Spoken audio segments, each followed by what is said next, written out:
മാറാത്തത് ഇനി മാറും എന്ന് പറഞ്ഞുകൊണ്ടാണ് BJP തിരുവനന്തപുരം കോർപ്പറേഷനിൽ അധികാരത്തിൽ വന്നത്. ആരെ മേയറാക്കണമെന്നതിനെ സംബന്ധിച്ച് ചില തർക്കങ്ങളും കൺഫ്യൂഷനുകളൊക്കെ മീഡിയകളൊക്കെ കൊണ്ടുവന്നു.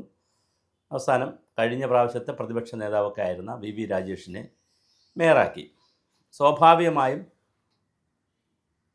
വലിയ ഹൈപ്പ് രാജ്യത്തും ഉണ്ടാക്കി, സംസ്ഥാനത്തുമൊക്കെ ഉണ്ടാക്കിയ സാഹചര്യത്തിൽ അദ്ദേഹം എങ്ങനെ പ്രവർത്തിക്കും, എങ്ങനെ കാര്യങ്ങൾ ഡീൽ ചെയ്യും എന്നുള്ളത് ഒരാകാംക്ഷയോടുകൂടി പലരും കാത്തിരുന്നു. പക്ഷേ തുടക്കക്കാരെ അദ്ദേഹം വിഷമിപ്പിച്ചിട്ടില്ല. ഒരു മേയറുടെ പക്വതയും പാകതയുമൊക്കെ അദ്ദേഹം കൊണ്ടുവരുന്നു. മാത്രമല്ല ആക്ഷനുകൾ ഉണ്ടാകുന്നു എന്നുള്ളത് വളരെ ഒരു രസകരമായി കൗതുകമുള്ള ഒരു കാര്യമാണ്. 3-4 കാര്യങ്ങൾ ഇപ്പോൾ 10-25 ദിവസം കഴിഞ്ഞതേ ഉള്ളൂ, 10-30 ദിവസമേ ആയിട്ടുള്ളൂ. അപ്പോൾ അതിനിടയിൽ BJP തയ്യാറാക്കിയ ഒരു ഡ്രാഫ്റ്റ് രേഖ പ്രധാനമന്ത്രിക്ക് കൊടുത്തത് പുറത്ത് വിട്ടിട്ടുണ്ട്. അപ്പോൾ അതിനകത്ത് കുറേ കാര്യങ്ങൾ പറയുന്നു, എന്നാലത് സമ്പൂർണ്ണമല്ല എന്ന് അവർ തന്നെ അവകാശപ്പെടുന്നത് കൊണ്ട് അതിൻ്റെ നൂലാമാലകളെയും അതിൻ്റെ നൂലിഴ കീറി അത് പരിശോധിക്കേണ്ട സമയമില്ല. കാരണം അവർ തന്നെ പറയുന്നു, ഇറക്കിയവർ തന്നെ പറയുന്നത് സമ്പൂർണ്ണമല്ല, ഇനിയും കൂടുതൽ കാര്യങ്ങൾ വരാനുണ്ട്. അതിനാവശ്യമായ മറ്റു കാര്യങ്ങൾ, ഇപ്പോൾ ബഡ്ജറ്റ് വരുന്നു, ബഡ്ജറ്റും കൂടെ കഴിഞ്ഞാൽ അതിനാവശ്യമായ കാര്യങ്ങൾ ചെയ്യുമെന്ന് പറയുന്നു. അതവിടെ നിൽക്കട്ടെ, അത് രേഖയാണല്ലോ. പക്ഷെ ചില ആക്ഷനുകൾ നടന്നു. ഒന്ന്, നായ്ക്കളെ പിടിക്കുവാനുള്ളൊരു ശ്രമം നടക്കുന്നു. 100-100ലധികം നായ്ക്കളെ പിടിച്ചു കഴിഞ്ഞു. 10 ഏക്കറോളം സ്ഥലം ഇതിനു വേണ്ടി കണ്ടെത്തുന്നു. ഇതിനിടയിൽ രസകരമായ ഒരു രാഷ്ട്രീയ നാടകവും നടന്നു. 100 നായ്ക്കൾ താമസിക്കുന്നൊരു സ്ഥലത്ത് അഡീഷണലായിട്ട് 50 നായ്ക്കളെ കൂടെ കൊണ്ടുചെന്നപ്പോൾ അവിടെ നായ്ക്കൾ താമസിക്കുന്ന വലിയ പ്രശ്നമാണെന്നൊക്കെ പറഞ്ഞ് നാട്ടുകാരെല്ലാം കൂടി ബഹളം ഉണ്ടാക്കി. നാട്ടുകാരെന്ന് പറഞ്ഞാൽ നാട്ടുകാരെ കൊണ്ട് ബഹളം ഉണ്ടാക്കിച്ചു. അവസാനം അത് ഇപ്പോൾ തന്ത്രപരമായി പരിഹരിക്കപ്പെട്ട് വരുന്നു. നായ്ക്കളെ വെറുതെ കൊണ്ട് പിടിച്ച് തള്ളുകയല്ല ചെയ്യുന്നത്. ABC സെൻറ്ററുകളിൽ അനിമൽ ബർത്ത് കൺട്രോൾ സെൻറ്ററുകൾ ABC സെൻറ്ററുകളിൽ കൊണ്ടുപോകുന്നു. മൃഗ ഡോക്ടറുടെ സർട്ടിഫിക്കറ്റ് വാങ്ങുന്നു.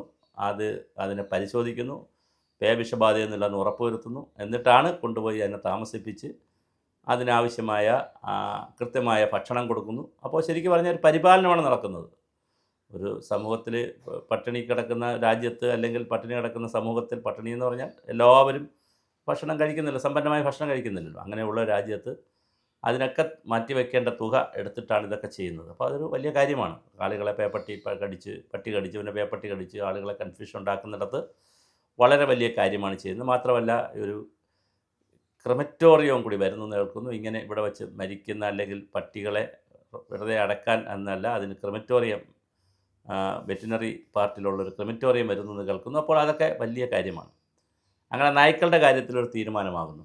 രണ്ടാമത്തെ വിഷയം, ബസ്സുകൾ, ഇലക്ട്രിക് ബസ്സുകൾ തിരുവനന്തപുരത്ത് 100 എണ്ണം കേന്ദ്ര ഗവൺമെൻറ് അനുവദിച്ചത് മറ്റ് ജില്ലകളിലും മറ്റ് പ്രദേശങ്ങളിലും ഓടിയതിനെ സംബന്ധിച്ച് ഗണേഷ് കുമാർ മന്ത്രിയുമായി വലിയ തർക്കമുണ്ടായിരുന്നു. അത് വലിയ വിവാദങ്ങളിലേക്ക് പോയി. അവസാനം അതിനെയും വളരെ മയപ്പെടുത്തി, ആ വിവാദത്തെ വലിയ രാഷ്ട്രീയ വിവാദമാക്കി കൊണ്ടുവരാതെ വളരെ മയപ്പെടുത്തി, വളരെ തന്ത്രപരമായ കാര്യങ്ങളിലൂടെ സംഭാഷണങ്ങളിലൂടെയൊക്കെ അത് കൈകാര്യം ചെയ്ത് അവസാനം എങ്ങനെ വന്നാലും 23 വാഹനങ്ങൾ ഇന്നിപ്പോൾ ഈ ശനിയാഴ്ചയോടുകൂടി നിരത്തിലിറങ്ങുകയാണ്.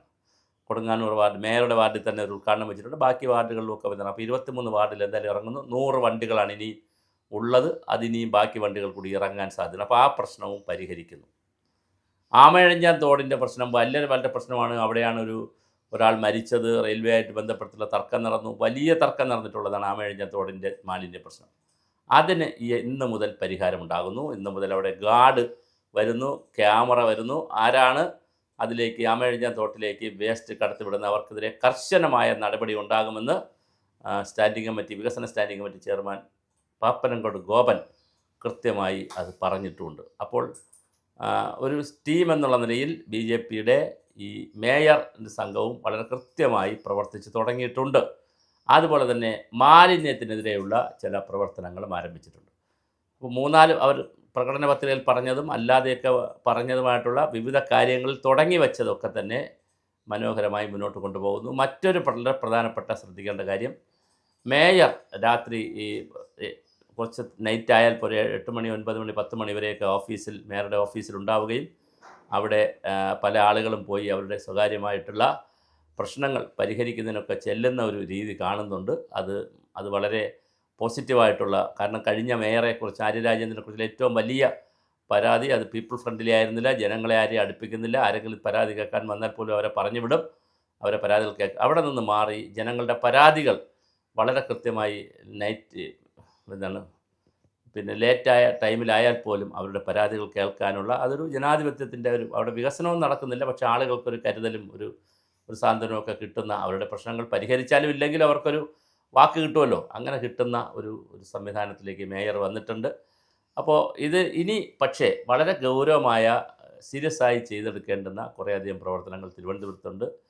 ആമയിഴഞ്ചാൻ തോട് മാത്രമല്ല, പാർവതി പുത്തനാറ്, ഉള്ളൂർ തോടും, പട്ടംതോട്, കിള്ളിയാറ്, കരമനയാറ് തുടങ്ങിയ നിരവധി ജലാശയങ്ങൾ, ആയിരക്കണക്കിന് കുളങ്ങൾ, ഇവയുടെ മാലിന്യം, ഇവയുമായി ബന്ധപ്പെട്ട് ഇത് സംരക്ഷിച്ചെടുക്കൽ വലിയൊരു ഭഗീരഥ പ്രയത്നം തന്നെയുണ്ട്. അതിനുള്ള ജലമിഷനെക്കുറിച്ച് ചിന്തിക്കണം. അതുപോലെ തന്നെ പൂജപ്പുര പോലുള്ള സ്ഥലങ്ങളിൽ വളരെ കൃത്യമായി ബ്യൂട്ടിഫിക്കേഷൻ നടത്താനുള്ള സാധ്യതയുള്ള സ്പേസ് ഉള്ളതുകൊണ്ടാണ് ഞാൻ പറഞ്ഞത്. അതിന് സ്പേസ് ഉണ്ട്. പൂജപ്പുര മുതൽ കുഞ്ചാലുമൂട് വരെ മനോഹരമായ റോഡിൻ്റെ രണ്ട് സൈഡിലും ആവശ്യത്തിലധികം PWD റോഡാണ്, ആവശ്യത്തിലധികം വീതിയുണ്ട്. റോഡിന് ഫുട്പാത്ത് വളരെ വീതിക്ക് കിടക്കുകയാണ്. ആ ഫുട്പാത്ത് കഴിഞ്ഞിട്ടും സ്ഥലം ഫ്രീ ആയി കിടക്കുകയാണ്. അവിടെ വളരെ മനോഹരമായ ബ്യൂട്ടിഫിക്കേഷൻ നടത്തിയാൽ നൈറ്റ് ഡ്രൈവ് ഒക്കെ വളരെ മനോഹരമായിരിക്കും. അതുപോലെ തന്നെ സ്പിരിച്വൽ ടൂറിസം, പിന്നെ ആയുർവേദ ടൂറിസം, പിന്നെ നമ്മുടെ ആക്കുളം വേളി കായലുകളുമായിട്ട് ബന്ധപ്പെട്ടിട്ടുള്ള പിന്നെ light and sound show, laser show, ഇങ്ങനെ ഒത്തിരി കാര്യങ്ങൾ. പിന്നെ എല്ലാ വീടുകളിലും ജോലി കൊടുക്കുന്ന കാര്യങ്ങൾ, ആശുപത്രികളിൽ അന്നദാനം കൊടുക്കുന്ന കാര്യങ്ങൾ, പ്രധാനപ്പെട്ട medical college, general hospital, taluk hospital തുടങ്ങിയ പേരക്കുട ഹോസ്പിറ്റൽ തുടങ്ങിയ പ്രധാന ഹോസ്പിറ്റലുകളിൽ അന്നദാനം കൊടുക്കുന്നതുമായി ബന്ധപ്പെട്ടിട്ടുള്ള കാര്യങ്ങൾ, അങ്ങനെ നിരവധി വിഷയങ്ങൾ ഇനിയും. പിന്നെ അതുമായിട്ട് മെഗാ സിറ്റി ആക്കുന്നതിനുള്ള ഇൻഫ്രാസ്ട്രക്ചർ വൈസ് ആകട്ടെ, അതുപോലെ തന്നെ ഇതിൻ്റെ സിറ്റിയുടെ എക്സ്പാൻഷൻ ആകട്ടെ, സാറ്റലൈറ്റ് ടൗണുകളാകട്ടെ, ഇതിനെ വിവിധ രൂപത്തിൽ മാറ്റുന്നതാകട്ടെ, അങ്ങനെ വ്യത്യസ്തമായ തലങ്ങളിലേക്ക് കൊണ്ടുപോകുന്ന ഒരു രീതി ഈ മേയറുടെ ഭാഗത്തുനിന്ന് ചിന്തിക്കുന്നുണ്ട്. അത് വളരെ ശക്തമായി മുന്നോട്ട് പോകുമെന്നതാണ് കരുതുന്നത്. എന്തായാലും തുടക്കം വളരെ മനോഹരമായി മേയർ തുടങ്ങിയിട്ടുണ്ട്. മേയർ മാത്രമല്ല, മേയറുടെ സംഘവും കർശനമായ കുടിയേറ്റങ്ങളെയും കയ്യേറ്റങ്ങളെയും ഈ തോടൊക്കെ കയ്യേറിയിരിക്കുന്നതിനെതിരെ കർശനമായ നടപടി ഉണ്ടാകും എന്നും ഒരു വാർത്ത വന്നിട്ടുണ്ട്. അത് വളരെ പ്രതീക്ഷ നൽകുന്നതാണ്. എന്തായാലും തിരുവനന്തപുരത്തിൻ്റെ ആ ഹരിത ഭംഗി വീണ്ടെടുക്കുന്ന, തിരുവനന്തപുരത്തിൻ്റെ ചരിത്രം ഉൾപ്പെടെ വലിയ ചരിത്രമുള്ള നഗരമാണ് തിരുവനന്തപുരം. അതുൾപ്പെടെ പുതിയ സമൂഹത്തിന് പറഞ്ഞു കൊടുക്കുന്ന, പുതിയ തലമുറയ്ക്ക് പറഞ്ഞു കൊടുക്കുന്ന ബൃഹത്തായ പരിപാടികൾ വരട്ടെ. എന്തായാലും തുടക്കം കൊള്ളാം. ഇനി ഇത് മുന്നോട്ട് കൊണ്ടുപോവുക എന്നുള്ളതാണ് ഇതിൻ്റെ ഏറ്റവും പ്രധാനപ്പെട്ട കാതൽ.